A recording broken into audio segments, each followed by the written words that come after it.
is the city of Changzhou, which is about an hour away from Shanghai, a population of about 5.5 million. This is the Grand Canal, which is a UNESCO heritage site. They've also got traditional Chinese gardens and ancient relics like the remains of Yancheng that date back to 2,500 years ago. But they've also got the modern and high-tech, right? Just like this Changzhou Olympic Sports Center, a state-of-the-art facility that is also playing host to the HSBC BWF China Open 2025, which is a Super 1000 tournament. It's tournaments like these, in fact, that help you garner points towards going for that particular trophy brought in by Mr. Yin Wen Li, who's a volunteer representative. That is the World Tour Finals trophy, which is going to be contested in Hangzhou, not far away from here, at the end of the year, where the 8 best players or pairs will be there in December. Let's have a look then at the action on court 1 on day 3 of action. And we start with the world champion, the top seed here, Kunlavut Vitidsarn, who's in good form this year, and he plays Leong Jun Hao, someone who knows very well from their junior days as well. He was a world junior champion runner-up to Kunlavut in 2017, so they renew acquaintances here. To mixed doubles, and Chen Tangqie and To Yiwei, they're the 2024 Korea Open winners, now back together again for the last 3 tournaments. They take on the 2025 Thailand International Series winners Gao Jiaxuan and Wu Mengying. That one is going to be fascinating. Also, a potential banana skin for Jonathan Christie, the 4th seed from Indonesia, the 2024 All England winner. He takes on the ever-improving Christo Popov of France. He won both the Carlo and German Opens last year. Women's singles, someone who did very well in the juniors, the world junior champion, in fact, in 2019, beat Han Yue last week. Riko Guji of Japan is taking on the 2nd seed from China, Wang Ziyi. She's the defending champion here at the China Open and also won the 2025 Malaysia Masters. And then women's singles, good to see Gregoria Mariska Tunjung back. She returned last week at the Japan Open after a 3-month layoff. The 8th seed from Indonesia is up against the 2023 Luocheng China Masters winner from Chinese Taipei, Lin Xiangti. And later on, lots and lots of other badminton to look forward to throughout the day here on Court 1.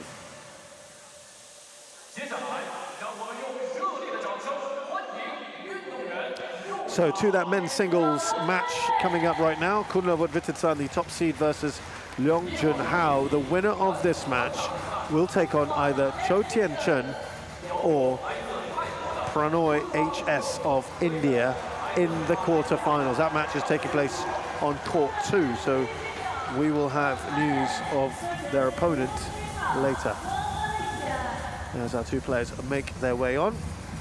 Bobby Griffin here with me in the commentary position, overlooking things here in our vantage point. Very good morning to you, Bobby. What's in store for us today? Yeah, good morning. Great to be here again. Conditions at the China Open are prevalent. The arena suits players that are happy to go the distance. There's a bit of drift conditions out here. There always is. It's quite endy, and so a lot of matches go to 3 games. These 2 players, they love it. Love going to 3.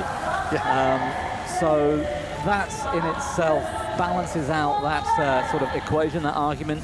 On paper, of course, Vitidsarn, world number 1, world champion. He should have this one wrapped up, but Leong Jun Hao, on his day, can be phenomenal and provide us today with a bit of an upset. So it's exciting, an exciting way to start this one. Looking at their head-to-head, you might think, ooh, 3-all. Well, those victories are from a long time ago, where Leong Jun Hao won 3 of their first 4 meetings between 2016 and 2018. Kunlavut Vitidsarn has won the last 2, including the Singapore Open just a couple months ago, where he won very comfortably, 21-13, 21-11. Kunlavut Vitidsarn then, we start with him. He's 24 years of age, from the capital of Thailand, Bangkok. 173 centimeters tall. He is the world number 1, the first time that's happened for a Thai player. He's also the reigning world champion. And he's the Olympic silver medalist from Paris last year, where he will get to defend his world championship title. And a great win over Alwi Farhan great because it was a fantastic match to watch, but he was pushed. Make no mistake about that. 65 minutes, I'm sure Bobby will review that with us later. He's also the reigning Asian champion, and as Bobby mentioned, treble world junior champion. Leong Jun Hao is 26. He comes from the capital of Malaysia, Kuala Lumpur, at 172 centimeters tall. I think he might be a bit taller than that as well. He is playing at 26th in the world, though he's been slightly higher at 24, which wasn't too long ago. A man who has beaten Kento Nishimoto. That's a good result in the opening round. He was world junior champion, runner-up in 2017, Asia junior champion that year as well. He lost out to Kunlavut in the final of the World Junior Championships. He won the Indonesia Masters, his last title, as well as the Malaysia Masters. That was in 23, Malaysia Masters 22 for Indonesia. Kunlavut, by the way, has got 7 titles to his name, and he has won 3 this year, including the Singapore Open most recently, a couple months ago. But he had a disappointing loss in the Japan Open in the opening round of Weng Hong Yang.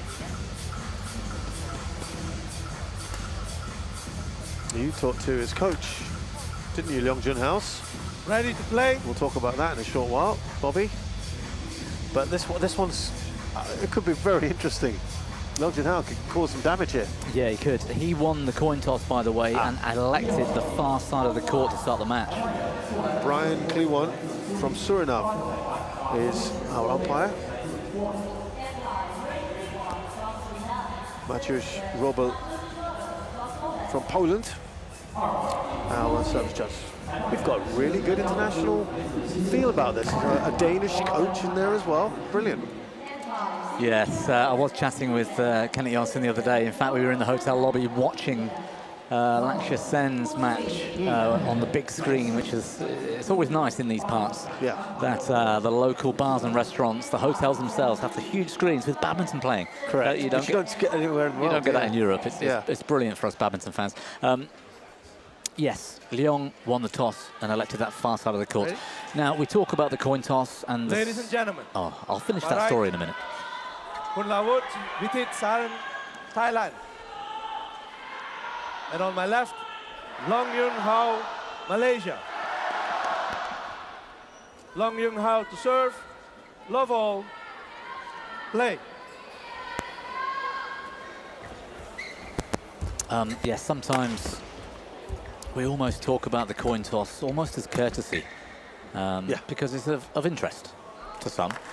In this instance, however, in terms of context of why it's more important here than perhaps any other tournament, I think, in the world. Yeah, I would agree with that, the way it's gone. There's not a lot of sideways drift. I think yesterday, for about 2 hours at least, around lunchtime, maybe it was moving left to right about an inch or two, but that was about it. So in terms of sideways drift, it's fairly straightforward. However, it is so endy here.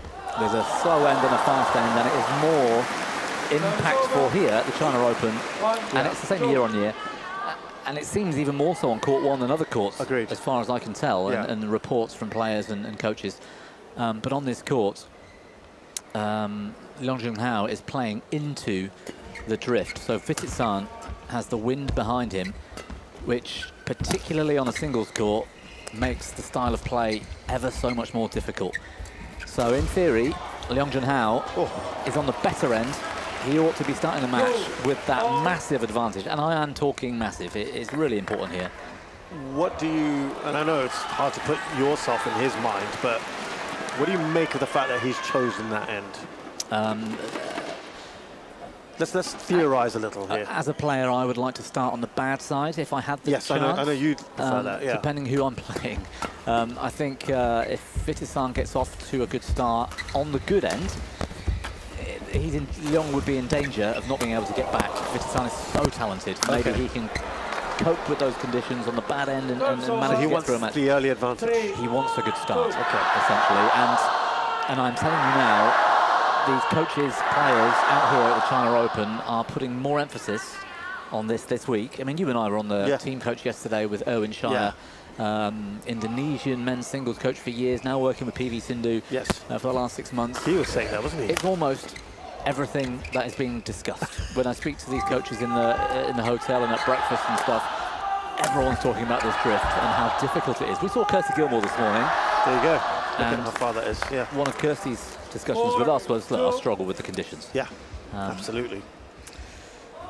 So, and I'm always, every day we come in here, Bobby, and I just wonder, because the ends have been a massive topic, I just wonder whether, every day I come in here, I wonder whether has something been done perhaps to negate that or to mitigate it a little. But it doesn't seem to be the case. It seems to continue, right?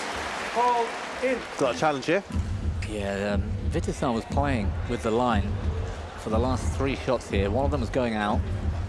Leong returned the shuttle. The next one was close, and then this one was just as close, and Hawkeye being called upon. I've forgotten your question now. No, just what, every day I come in here wondering whether there might be something to mitigate the ends a little bit. I think, let's just take a look at this. Oh, it's clipped it, is it? No, it hasn't. Oh, that is a millimetre or 2 wide. It's all about the aircon. I mean, it's hot here. I mean, mid-afternoon yesterday, I took a walk outside the hotel to the local Dino Land theme park thing where all the shops are. It is hot. It's a very warm wind. And it's humid too, isn't it? I mean, the humidity levels are here. So the air conditioning is all important in these big venues, and as the crowds come in and make it even more warm, it's even more important. And I guess the vote is that players can't cope with that heat. The only way to take the drift away is to turn the aircon off, but it would be too hot to play. I've got to tell you though, and I've said it to you at least 2 or 3 times before we started, that I feel it's warmer where we are today than I have felt in the last few days. So I just wondered, this is one of the reasons why I brought up my point earlier, I just wonder whether the aircon has been brought. Are you feeling any different, or you think it's about the same? I'm just feeling a little bit warmer today. And I'm wearing shorts today for the first time. Yeah, I mean, you think it's about the same? We were here before 8 AM, and it was standing outside waiting to get in was hot and sweaty, wasn't it? I mean, it's. But I mean, in here, just I don't know, still feels a little warm to me. So I just wondered. It was just a speculation on my part.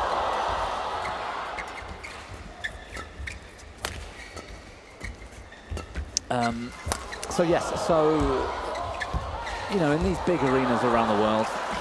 Great battle at the net. This battle at the net is going to be all important. It's gone wide there, I think.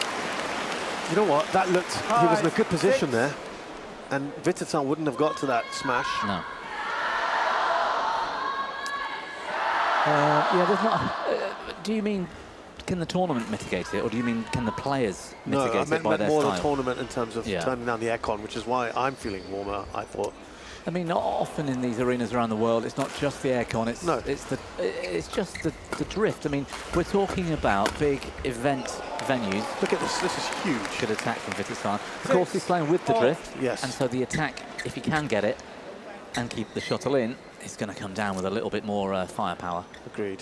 I mean, these are huge arenas, and yes, the doors are being sort of kept closed by the venue staff as best possible.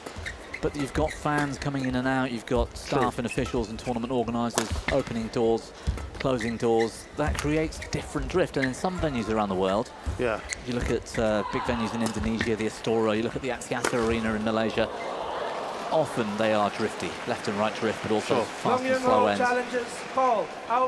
Another challenge here. There's only so much you can do. You know, it's impossible to keep the conditions exactly right all the time. And in this particular arena, just wide. It's a front to back drift, but even the best players, An Se-young yesterday, for example, couldn't do anything about it. Tried her best, and she's one of the best in the world at handling a slow and fast end. I mean, she's brilliant. She can deal with that better than others, and that's one of the skills of these top players. Is being able to manage that, because we have to play in these big arenas so often. The Super Thousands are in big venues, you know, the All England, the Astora, the Axiata, and this one in Chengzhou.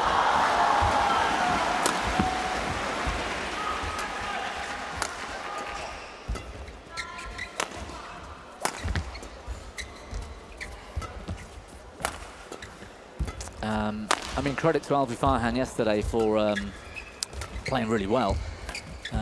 But even Vitidsarn had to concede a game to a ranked player between, what, 20 and 30 in the world or something. 28 or something, yeah. You know, Unse Young yesterday, she was playing well and still couldn't combat the drift as well as her opponent.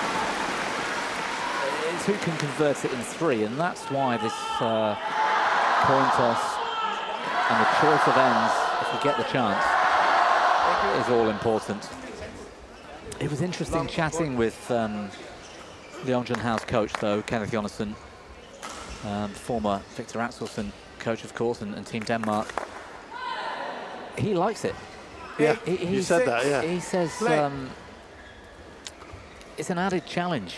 If it was the same type of conditions all around the world, then you'd get the same style of badminton player everywhere. There are players that have to handle drift better than others. There are players that are good on a fast end and a slow end. And so you need to be prepared to go the distance here at the China Open. And not everybody can.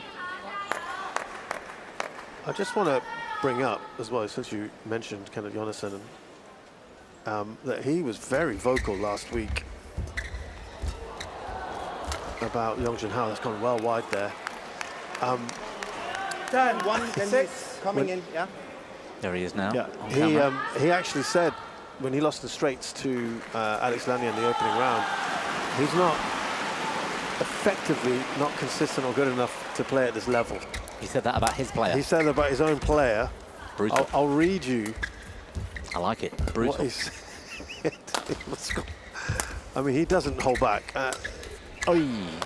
Touch a reverse slice from Vitidsarn. The attempt, it caught the net and fell back, but that would have been a lovely shot had it gone over.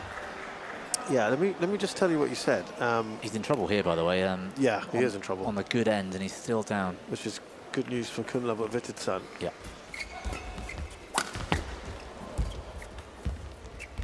Haven't seen all that many go long from Vitidsarn today. He's controlling this drift quite well. Oh, that is superb. Fantastic. Let me tell you what he said. Jun Hao, as we look at this, it's a wonderful winner.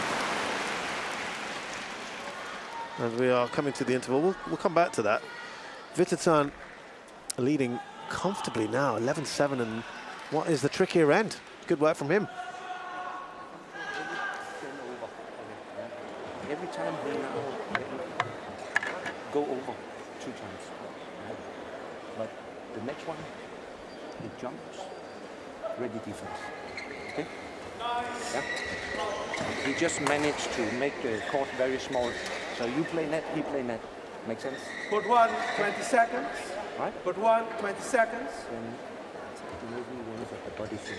Okay? Coaches.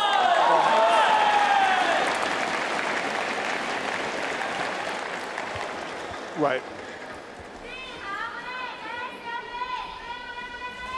Bobby, what do you make of what you just heard? Yeah, that was quite interesting, wasn't it? Unfortunately for us, that universal language of English makes that a little bit easier for us to understand. For years, I wanted to hear what Kenneth was saying to the likes of Victor Axelsen and had no clue, you know.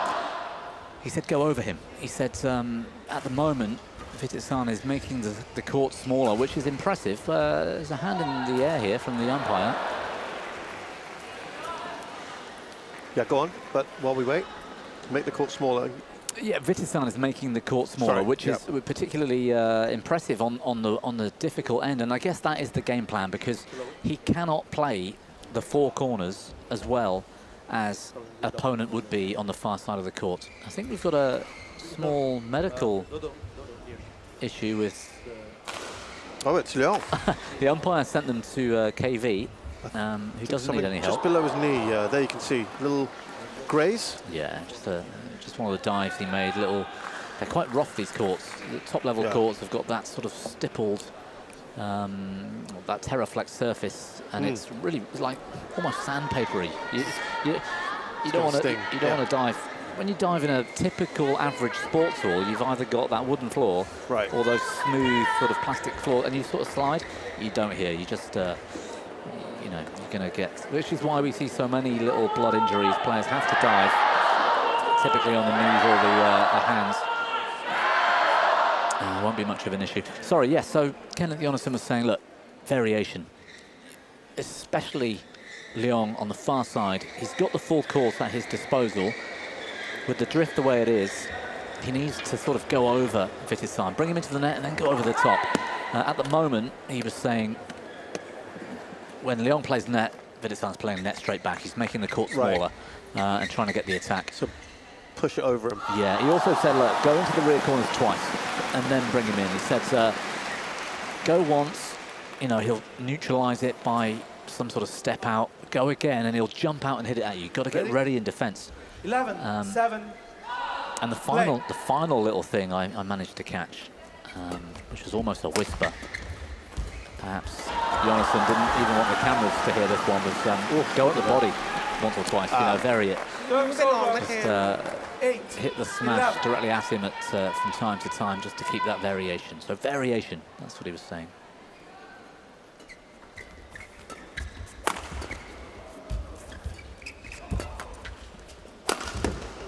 Oy. Good start 9. after the break for Leong Jun Hao. 2 quick points. Let me tell you what he said, Kenneth Jonasson. This is after losing to Lanier last week. Jun Hao lacks the consistency to challenge this kind of playing style and level. I'm also quite worried about how far away we are from being able to push to make Lanier uncomfortable. He tried his best but never got comfortable due to the pace, 0 mistakes, point by point, hard fighting attitude of his opponent, which led him to feeling pressured in most rallies. It's pretty enticing of your player, but he's plain speaking. I can add to that. I think it's, I mean, we have these conversations sometimes, and sometimes they're between us, if you like, private conversations. I'm quite friendly with Erwin Shai, for example, as you saw yesterday, chatting about badminton, chatting about his family, you know, whatever it might be. And some of the conversations, he would say to me, this isn't for to go out on air, but this is the way it's going. I think it's fair to pass on what Kenneth said, which is, and it isn't just only specific to Leong Jun Hao, but obviously that's who he's working with right now.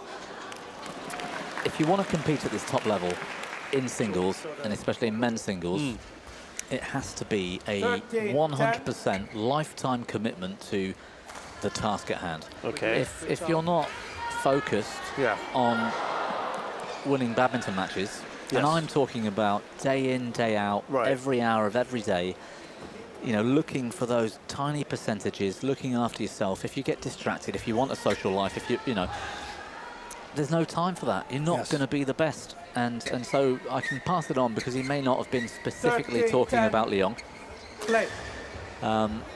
But you're not going to make it. Dedication. 100% total, absolute dedication to being the best in the world. And if you're not up for that, then you're not going to make it in today's game. Well, he's trailing by 3 here. It's been a decent response since the break.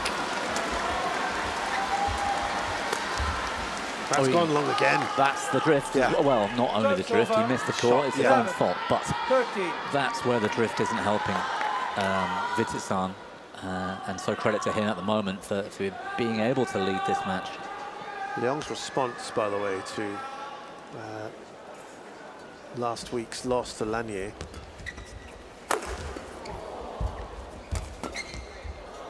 Oh, couldn't finish that off. Good defense. Yeah, very good defense. He said, I hate losing, but worse is being unable to challenge a good opponent. He said, I was looking for answers in terms of preparation for the World Championships. And what level are we at? I got some answers today. There's a long way to go. It's time to step up. And to be fair to him, he then beats world number 13, Nishimoto, this week. So it's a good comfortably as well. Yeah, comfortably. And he actually also said that he's working well together with the coach. He wanted to put that to bed in case there was speculation that they weren't. And he said he just needs time to adapt to new techniques. He's trying out a different playing style. It takes time to build chemistry with the coach. So he's alluded to that, get the strategy right. But he did talk about the conditions as well. He said, I managed to control the shuttle well despite the draft in the stadium. the conditions are tricky because of the draft being so strong. And he said he wanted to focus on recovery for this one.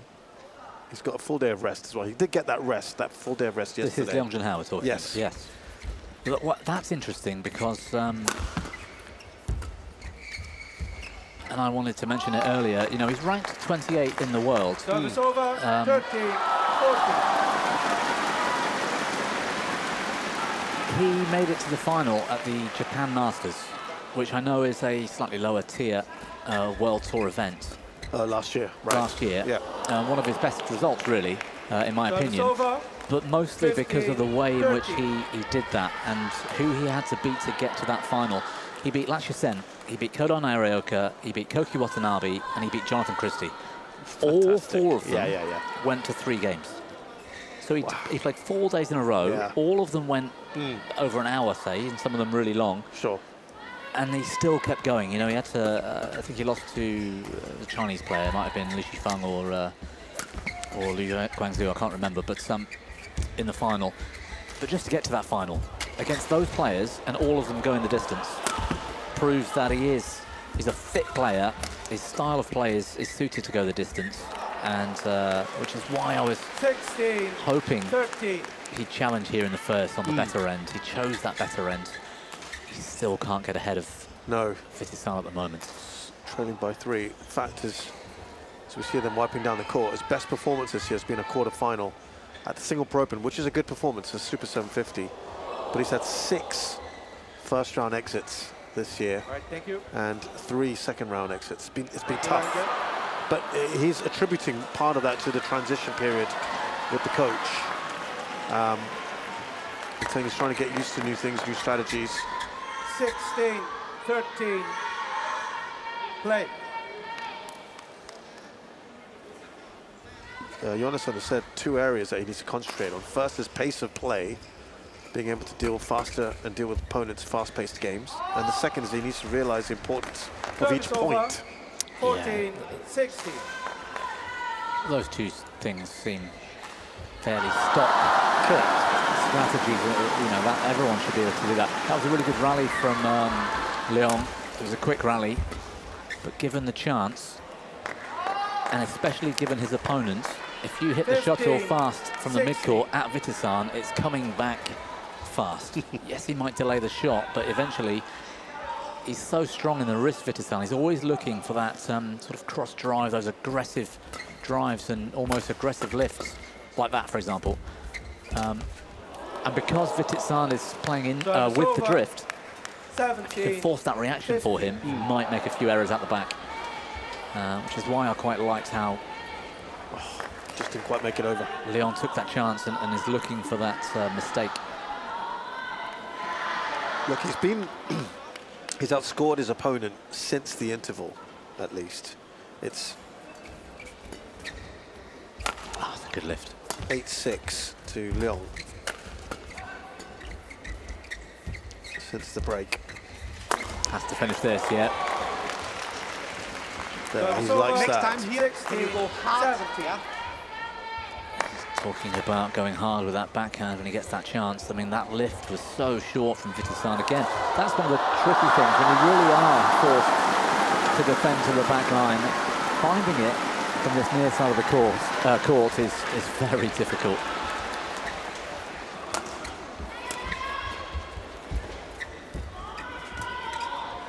And again, finishes. Oh. Yeah. Again, he's hitting into the drift, and so that smash won't. Oh, that is lovely. That's a fantastic Brilliant shot. Well, look at this. Oh. That 4-point lead is finally wiped out. Take a look at this backhand. Vitidsarn moving to his left, looking for the net. Great deception. The last time they were level on scores was at 6-all. And I remember Jonathan had said, Thank you. you've got to make your opponents uncomfortable and doubt I themselves. just thank you. Players on court. Has he given Kunlavut a little pause here? 17, all play. Again, surely that's true of. Anyway, yeah. He's like a politician, But isn't he? he's having to, Kenneth I Johnson. guess, reiterate these things, right? Yeah. Interesting.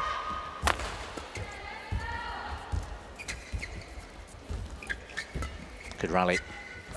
This is both of them at 100%. Lifted short again, dispatched brilliantly by Leong Jun Hao. Excellent. Look at Jonathan's reaction. Yeah, he's happy.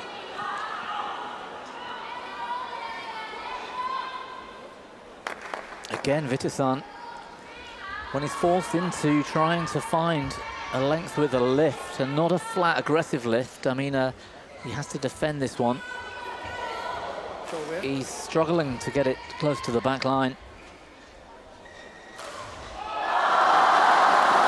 Well, he is, at the moment, Malaysia's top-ranked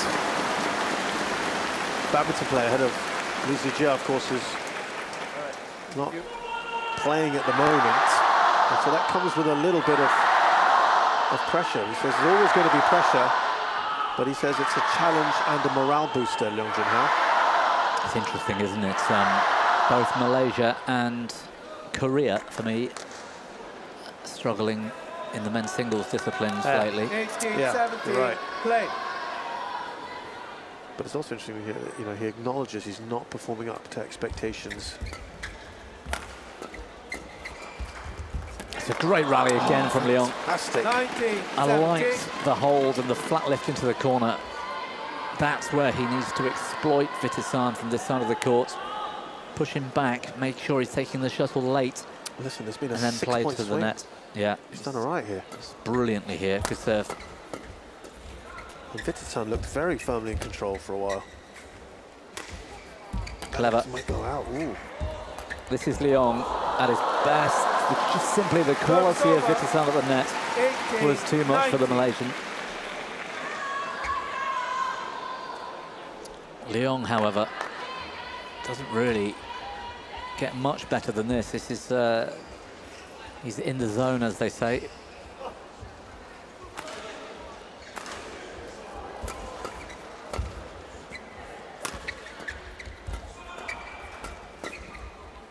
Passive from Vitidsarn has to be as well. Playing with a lot of control here because he doesn't want to take the risk of either hitting too hard and out the back. What a shot. Yeah, that's perfect. Stays in. Brilliant. That is so 19, all.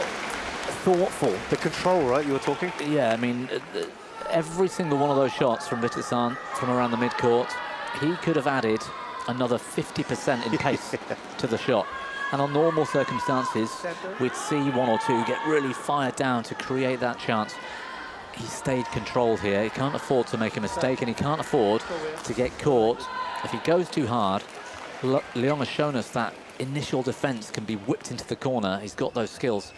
So credit to Vitidsarn for just taking it off and staying in control. Can I also 19, point out, all, and play. please correct me if I'm over-perceiving this, have we had a lot more white downs in this first game than we have had previously? Meaning it's just getting a lot hotter and sweatier because there's a lot more breaks, I feel, as we see him now move to game point Vitidsarn. I just wonder, so I'm going back to my theory of have they just turned down the aircon a bit? I might be wrong. It's hard to Have say. you not noticed more wipe downs? I've come from England. Yes, we're having a good summer in England, but we're not used to this heat and humidity, and so every day just feels hot and sweaty for me. That was great, by the way, Vitidsarn. There was the control again, but there was also just one little shot in there where he took a bit more of a chance, prodded it hard at Leong, forced a reaction, got the point. Oi! Superb at the net. 20, all. Well, that You talk about bravery at times. This had to be top draw from Leong. No choice but to play the perfect net shot. And Vitidsarn was standing there waiting. Credit to Leong. Oh no. Time is over.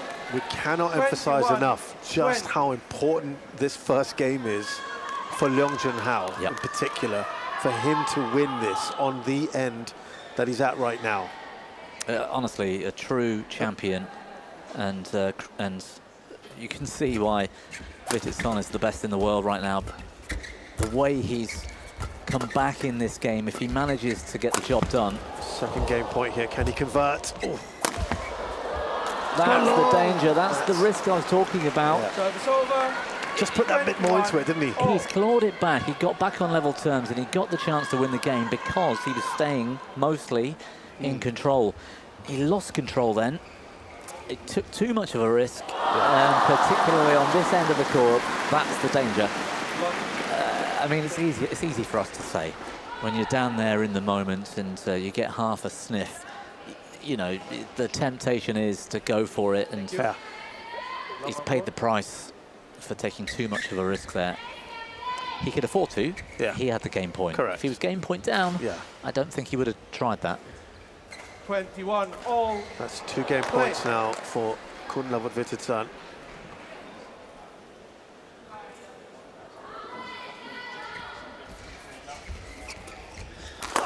Oh, well defended.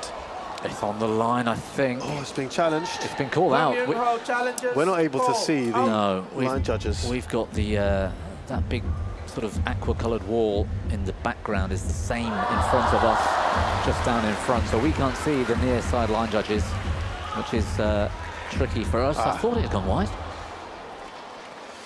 Challenge worth a challenge, obviously, from Leong's perspective. Remaining. Had to. Service over.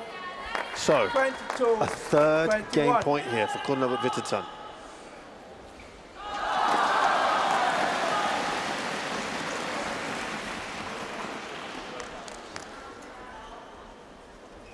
Play.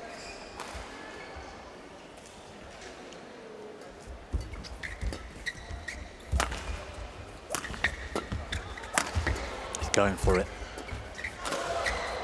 Oh, placement! That is brilliant from Kunlavut.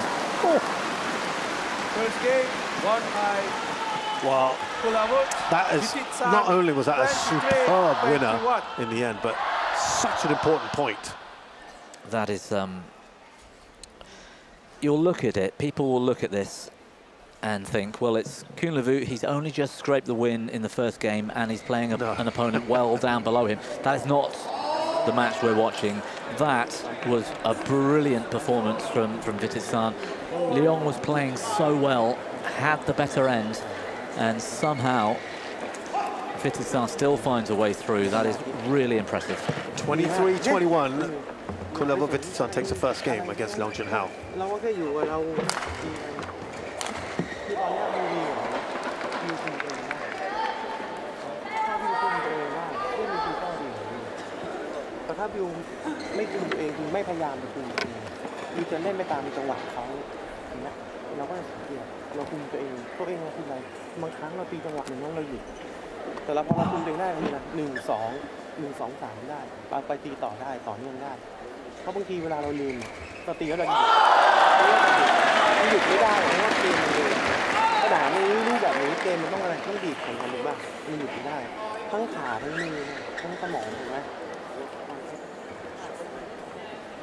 Jab, ready.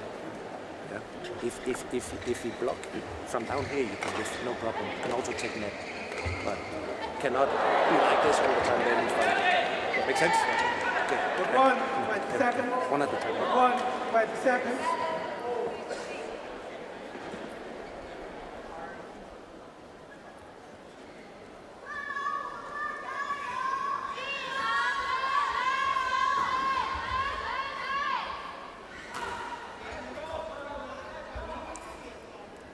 Second game, love all. Why I just want to reiterate what Bobby said at the end of the first game is we've had quite a few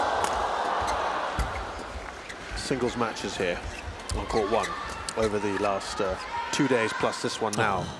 It's a great shot. Sorry to interrupt there. 1 love. The difference in speed of that kind of lift from end to end is, I'd probably estimate at about a metre, which in badminton terms is ridiculous. The difference is so obvious. Yeah. He's just gone from playing on the other end for whatever, 20, 30 minutes or so, 31 minutes. Hitting that length, trying to find it. He's changed ends. The first attempt to hit the lift on this end, and he's hit the line with an aggressive lift. That is honestly quite special. Sorry, please. No, no. Oh, that might have gone out. No. No, you think that held up? No, the drift held it up as well. And that, I mean, these are the shots that Vitidsarn could not play in the opening game because of the conditions. And now he's got the freedom of the big court. And if I was a betting man to predict what's going to happen here, if Vitidsarn stays in control and just keeps playing the four corners, this could be a very one-sided game score. As it's already starting out to be. Why, yeah, I was just in the midst of saying that, why I'm reiterating what you were saying at the end of the last game, that this is so impressive from Vitidsarn, is of the matches that you and I have worked on here, which is the first 5 matches each day. Thank you. Only, and we've done quite a few singles matches, yeah. Only Chen Yufei, from the matches we've done, has won in straights on court 1. Yeah, and she was on the bad end to start, and it wasn't easy. No. She had to battle through it and find that kind of performance as well. And then it was all Chen Yufei in the second when she had the easier end. Even An Se-young, yeah, best player in the world, didn't find it easy. No. No, she was playing Michelle Lee, and she'd had a 6-0 head-to-head, I think. Yes. And only once had Michelle Lee taken a game off her. Or was it twice? Wasn't one of them a retirement? No. Yeah, retirement in the second game, but she won the first. 22-20, yeah. So there was a problem that day, yes. Obviously. Anyway, yes, An Se-young. And An Se-young had only dropped 4 games before yesterday. This year. This year. Yeah. Yeah, that's so that just shows you how difficult. Yes, exactly. And you're right as well. I think we're both in agreement here that the performance in the first from Vitidsarn, the win against this opponent, that just illustrates what we're saying. Playing right? well and with the conditions was impressive. Having said that, Bobby, Leong Jun Hao won his match in straights against Nishimoto, which is interesting. Yes, on a different court. It was on court 1 as well. Oh, was it? Yeah, yeah, it was. In the evening. Yeah. That previous point, though, you could see how Leong hit almost the grey carpet with that sort of driving attack. Good shot. Furley gets his first point on the board. 1-5. Yeah, it was the 9th match on court 1 on Tuesday, winning in straights. But you've, Bobby, you're our man who follows the juniors quite closely. You've watched these two coming up the ranks, and they've had some great battles, haven't they, including the World Junior Championships final. Yeah, I mean, Kunlavut Vitidsarn went on to win 3 World Junior titles in a row. So under 19s, of course. So he won it at 16 years old, 17 and 18. I think it was the first one, if I recall. Yeah, 2017.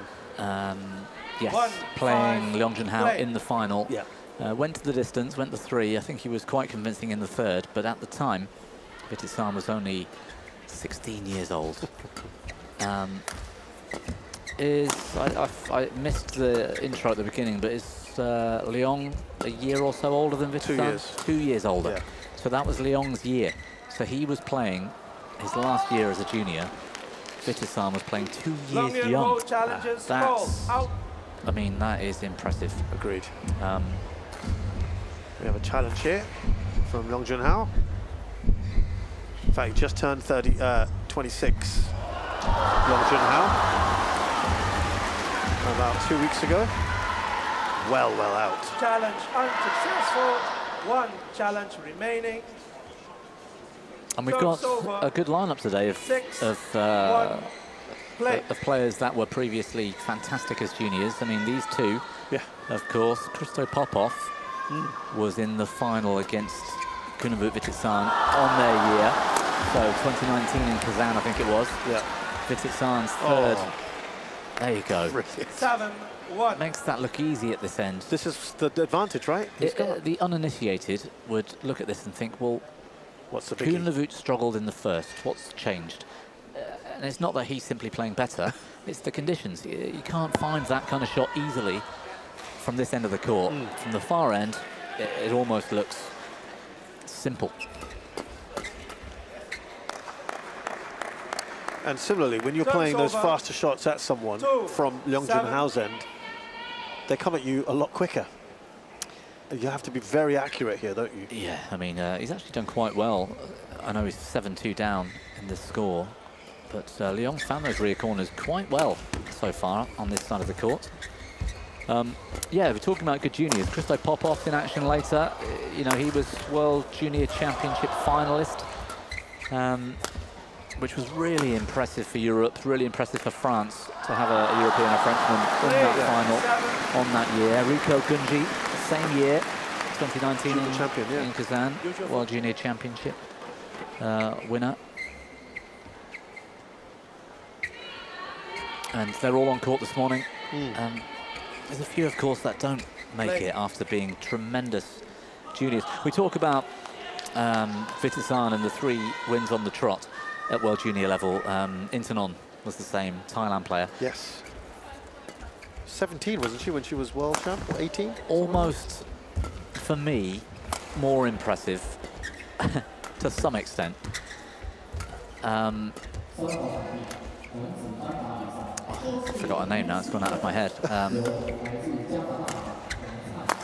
Bear with me for 1 second. I think it was... Lovely point. Kunlavut. Go Jin Wei. Yeah. Malaysian. She's on the World Tour. She's here, I think. Yeah. I'm sure I've seen her walking around the tournament this week. She was World Junior Champion in 2018 on her year. She was also World Junior Champion 4 years previous. Wow. So she was 14 or 15 years old when she won that. And as a senior player, she hasn't really been able to push on. Done the business. Yeah. Rico Gunji as well, great player. Yes, she's won a couple of smaller World Tour titles, or at least one that I can recall in Europe earlier. But again, World Junior Champion who hasn't come through to dominate the world. And of course, there are plenty that do. You know, Kento Momoto was World Junior Champion, Victor Axelsen, Seina Newell, Okuhara, Yamaguchi, Chen Yufei, Tung Jung. You know, these are all World Junior Champions in their age group. And so many doubles, you know.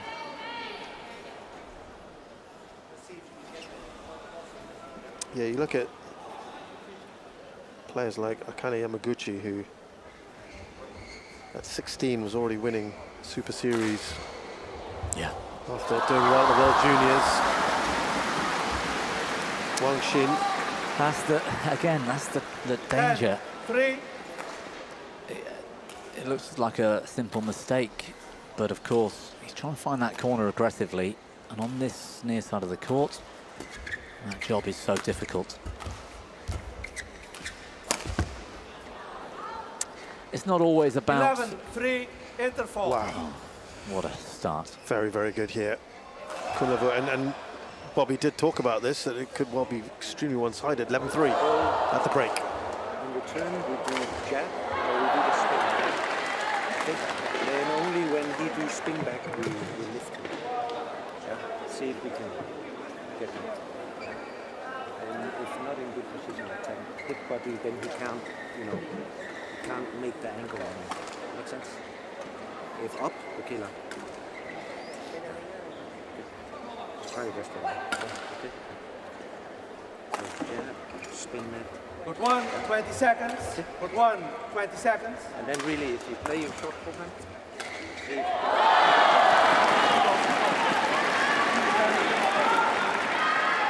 there's no doubt there's a little less verve and energy. Jonathan talking to him now, he knows the situation at the moment. 11-3. Yeah, both player and coach there didn't quite seem as confident did they as to what the game plan is here. Interesting that controlling the net was the highlight of the conversation.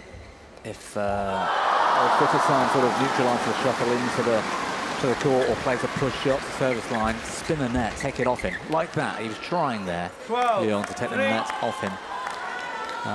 If Vitidsarn spins first, then you haven't really got a choice. Then you can lift it, go over the top, because Vitidsarn, with the smaller court, so to speak, will simply look to spin the net and jump it to kill it. We'll see that a lot It's so difficult, the task here for Leong. 13, 3. Shaking his head there. Looking at coach and shaking his head, saying, look, I don't know what to do here. He's looking. We're looking at a single-figure scoreline for the second game. Yesterday, by the way, when... Good shot, good shot. Lovely, lovely. Better. Service over. Has to be. It has to be that good. He has to be brave. He has to try and win that net battle because there aren't other areas of the court that he can really attack unless he gets given the easy sort of smash, which Vitidsarn is unlikely to play those higher lifts and clears. He'll keep trying to drive it into those rear corners. That sort of shot prevents Leong from hitting down hard. Service over. You recall yesterday, 14, 4. An Se-young losing that first game, as we said, it's such a rarity to Michelle Lee. What did she go and do? Up on the good end. Next game, 21-3. Yeah, there you go. And this is what we're looking at again and here. There's something similar here, yeah. These top players on the good end make the sport look easy.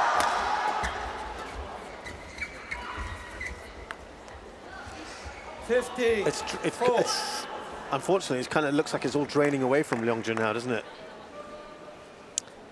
Yeah, I mean, even Kenneth Jonassen, one of the world's best coaches, even he didn't have a lot to offer at the break. 16, yes, try and hold the net. That's your best chance on this court.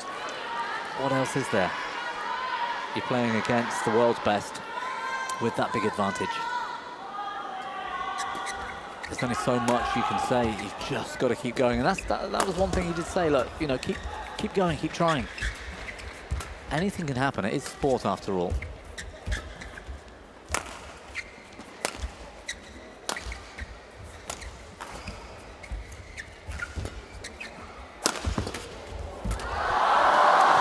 That is a shame because the attack was good. 17, 4. Vitidsarn with huge lead now.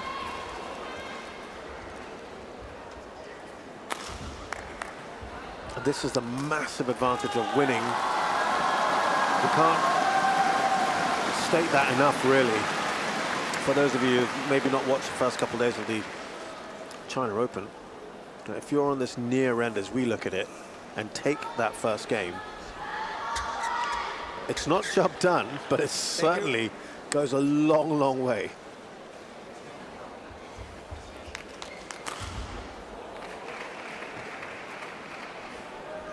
Seventeen, 4.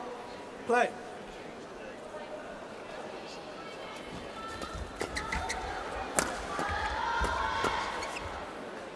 Yeah, that was interesting. There was one other thing Kenneth Jonassen was saying. 5, 17. Occasionally go at the body. Yeah, he said that a couple of times now, hasn't he? When Leong attacks wide, and Vitidsarn, who's got a great defence, is able to turn the shuttle cross. It's almost back to square one for Leong. It's almost a wasted attack. That is great. Good rally. Service over. 18, 5. So going at the body neutralises that angle that Vitidsarn would have in defence. And so he did see some success with that on the previous point. It's a little too late now, however, Yeah. I would argue. And there you go again. The net spin Service over. gets a good result. 6, 15, 18.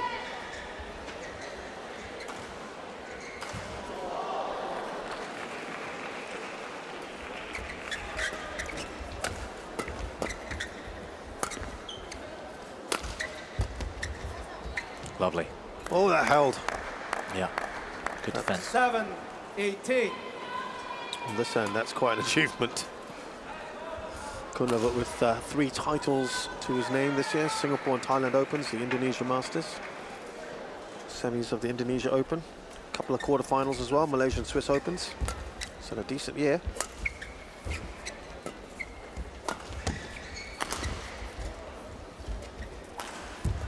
Wide.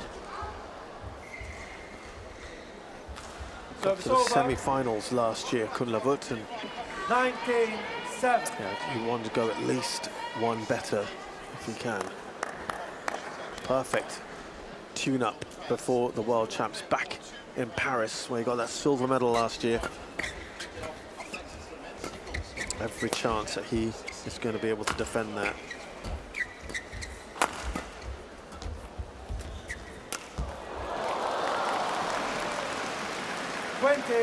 Match point 7. So we have a whopping 13 match points here for Kunlavut Vitidsarn. Yeah, in a way, it felt like the writing was on the wall, wasn't it, when we got to something like 60-all in the first. Vitidsarn was on the comeback. Oh, it's gone in, it's an ace. After all that, what a way to finish. Big smiles there from both of them. They know each other well. And Kunlavut Vitidsarn often has a good little celebration at the end. This one's relatively understated for now. Yeah, the match was won in the opening game, wasn't it, in a way? It was. It all became fairly predictable going into the second. Whilst the scoreline was great for Vitidsarn in the second, for me, the performance was all about how he stuck with his opponent in the first, and then towards the end took over. It was so impressive. Credit to the world champion. So, after a tricky first game, a very, very facile second, Kunlavut Vitidsarn, the top seed from Thailand, the world champion, beats Leong Jun Hao of Malaysia, 23-21, 21-7. He's done it in 48 minutes. Up next, mixed doubles, Cheng Tang-Chia and Toei Wei, the fourth seeds from Malaysia, take on China's Gao Jiashuan and Wu Mengying.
Nice breezy conditions outside the Changzhou Olympic Sports Center Gymnasium. But I tell you what, it's a very warm wind, and that will be some relevance to what we're going to talk about in just a short while. But here and court one, we've got mixed doubles next. Cheng Tang-Chia and Toei Wei, the fourth seeds from Malaysia, are playing Gao Jiashuan and Wu Mengying of China.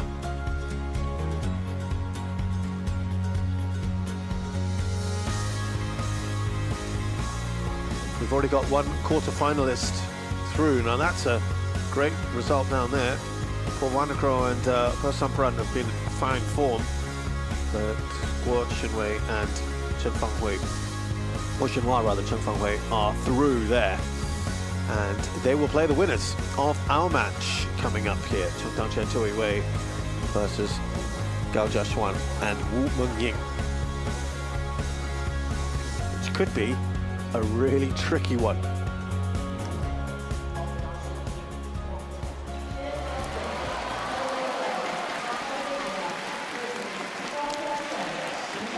Intriguing one, this one, Bobby. Yeah, I was just thinking about that draw and looking at how different it could have been. We watched that opening